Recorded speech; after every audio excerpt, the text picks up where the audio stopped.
Kwa tanzia sasa, watu wawili wamefariki kwenye maporomoko ya jengo katika eneo la Gikomba hapa jijini Nairobi. Inadaiwa kuwa vijana hao walikuwa wamekwenda kwenye jengo hilo kutafuta vyuma vikuukuu kabla ya mkasa.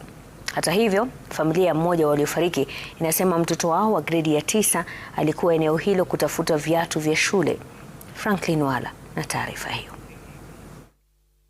Mmoja wa walioangamia kwenye mkasa wa kuporomoka kwa nyumba hiyo katika soko la Gikomba ni Brian Ondiek.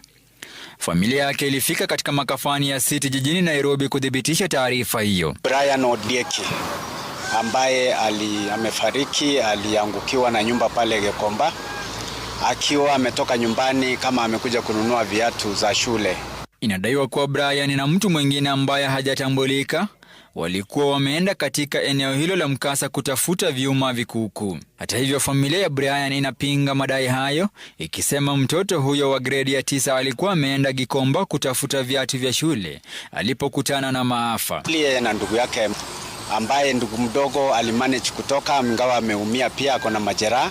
Wachunguzi wanasema jengo hilo lilikuwa limeathirika na moto ulioteketeza soko la Gikomba wiki jana, na hivyo huenda liliporomoka baada ya kuwa hafifu. Sisi tunaomba justice kwa sababu hii ni mjengo ambaye labda ilikuwa imejengwa vibaya kulingana na sheria na mainjinia. Kama gavana wetu atatusikia, atusaidie tu kuondoa hizi debris za hizi nyumba block C na B, atusaidie tu to clear hii ground na ili tupate nafasi ya kufanyia biashara.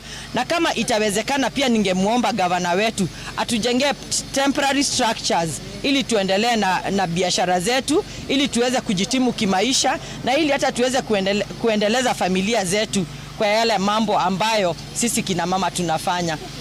Familia inataka uwajibikaji, ikisema mkasa huo ungeepukika iwapo mipango ya kiusalama zingezingatiwa. Mtoto anasoma vizuri huko grade 9.